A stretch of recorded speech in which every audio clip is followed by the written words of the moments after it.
Mes amis, bonjour. La stabilité, tellement importante, c'est le contraire de l'agitation, amène de la clarté en toute situation. Avec de la stabilité, vous trouvez des solutions où les autres ne voient que des problèmes. Votre stabilité intérieure empêche l'identification aux choses extérieures. Et les identifications sont sans limite. Vous avez vu que quand quelqu'un est amoureux, on ne peut plus le tenir. Hein. Il s'est identifié à la personne. Mais en fait, ce sont ses émotions qui se sont identifiées à la personne. Et si jamais l'autre personne ressent aussi des émotions pour lui, alors là, j'espère que ça ne finira pas d'un divorce au bout de 3 ou 5 ans. Identifiez-vous à la force intérieure qui est en vous. Et non pas aux choses extérieures qui sont qu'illusions. Vous avez tous été amoureux. Et après, vous êtes tous mordus les doigts. Il y aura toujours quelqu'un pour lever la main et dire « Ah non, moi, j'ai jamais été amoureux. » Oui, ben toi, on te met de côté le zombie, tu vois, tu es bien le seul. Hein. Mais il sera temps qu'un jour tu connaisses ça. Vous avez toujours été enthousiaste pour quelque chose. Identifiez l'enthousiasme, vous identifiez à la chose.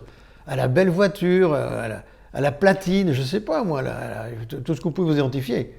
Non. Faites attention. La règle numéro 1 d'évolution spirituelle, c'est rester chaleureusement indifférent. On ne peut pas éviter les problèmes, mais pas le stress des problèmes, on n'est pas obligé de les prendre. Nous ne pouvons pas éviter les problèmes, mais nous pouvons éviter d'avoir le stress des problèmes. Votre stabilité intérieure vous permet de voir comment les choses sont réellement. Et vous verrez que très souvent, eh bien, vous voyez que c'est des illusions. Mais vous ne tombez plus dans le piège de ces illusions. Vous vivez très bien dans le monde extérieur. Il ne s'agit pas de se couper du monde extérieur, surtout pas. J'adore la matière, hein. J'adore la matière. La matière est magnifique. Certains sont contre la société de consommation, c'est leur droit. Moi, j'aime consommer. Parce que l'utile, bon, c'est très bien. Le nécessaire, c'est bien. Le plaisir, il est pour moi dans le futile. Je pense que toute femme me comprendra. Une mère de famille, bien sûr, elle est utile, elle gère le budget, etc., etc. Mais elle aime bien avoir un beau corsage, un beau chemisier, un beau tailleur, une belle paire de chaussures. Et on pourra dire c'est futile. Non, c'est pas futile. C'est utile. Cette futilité est nécessaire. Voilà. Je trouve ça extrêmement sain. Par contre, je regrette que tout le monde ne puisse pas accéder à cela et que la richesse soit mal répartie dans le monde. Mais ça, c'est une autre histoire.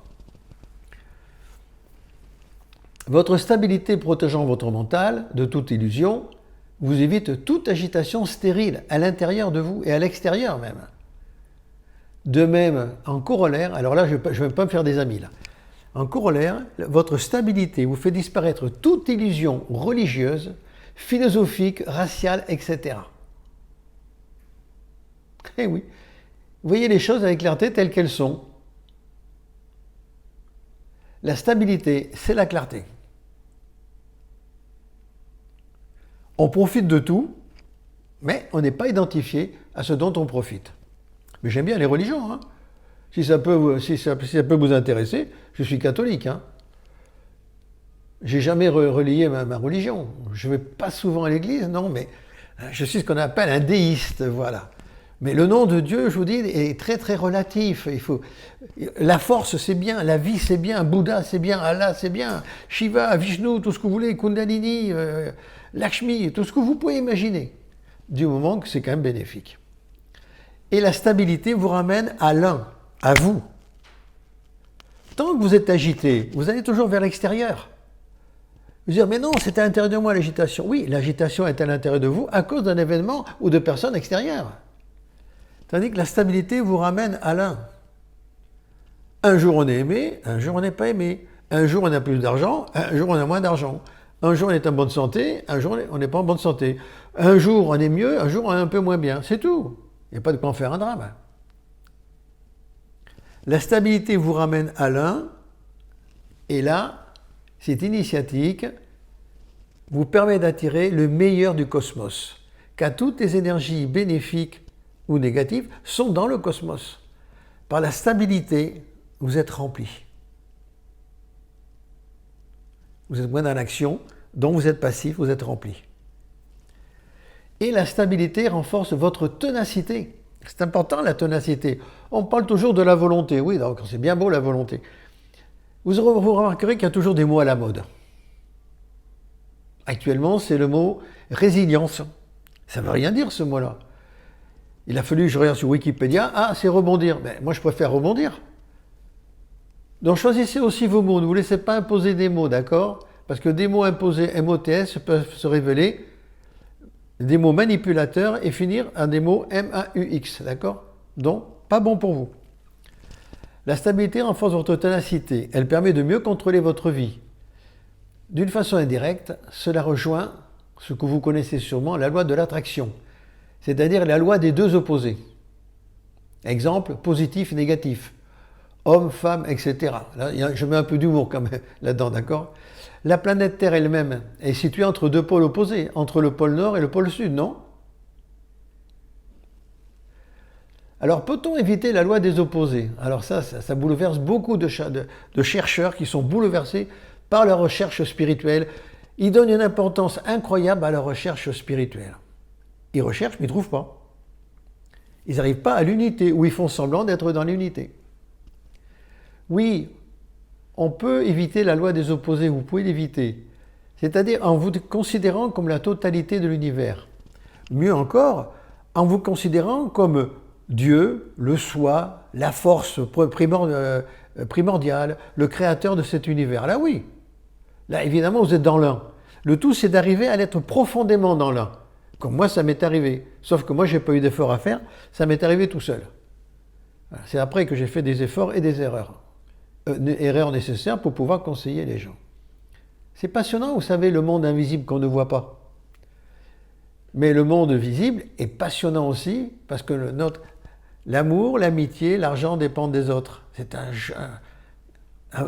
C'est un beau terrain de jeu. Hein. Retenez qu'en tant qu'être humain, vous êtes plus qu'un simple être humain. En tant qu'être humain, vous êtes plus qu'un simple être humain.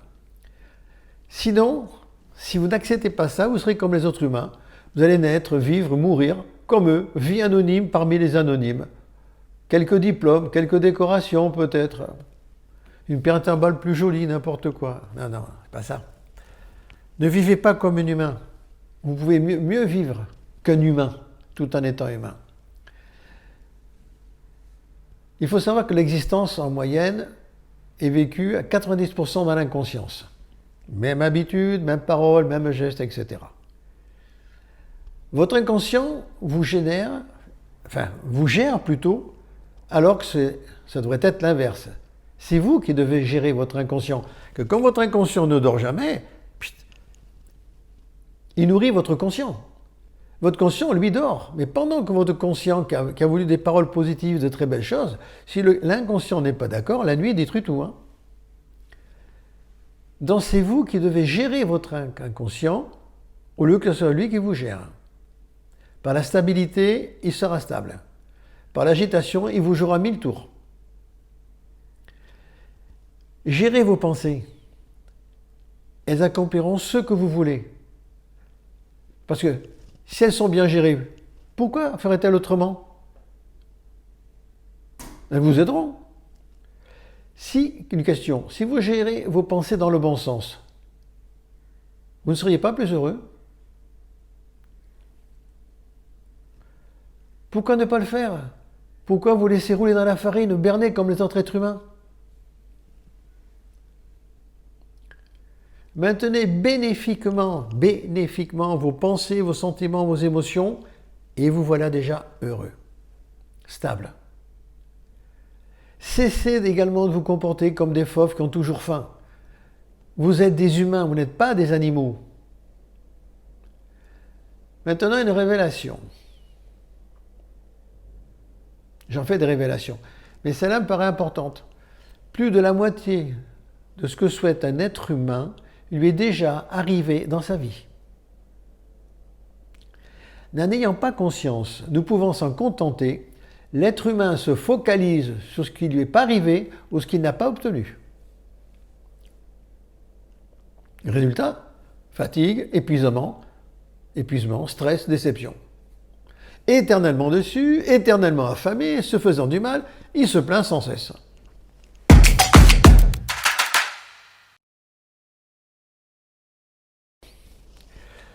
Je vais vous transmettre des énergies, de nouveau, de stabilité, car pour de stabilité intérieure, c'est extrêmement important. Donc, je compterai jusqu'à 3, mais pour le moment, gardez vos yeux ouverts, calez-vous bien dans votre fauteuil. Et je compte jusqu'à 3 pour vous transmettre les énergies divines, hein, bien sûr, de stabilité. C'est-à-dire, j'ai la faculté d'ouvrir les énergies qui sont dans chaque mot qui existe dans l'univers, dans n'importe quelle langue. Mettez ça de côté, même si vous ne le croyez pas, mettez ça de côté. Dans d'autres vidéos, je vous prouverai que c'est vrai. 1, 2, 3. Énergie de stabilité intérieure. Avec un grand E aux énergies, un grand S aux stabilités intérieures avec un grand I.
Je vais arrêter.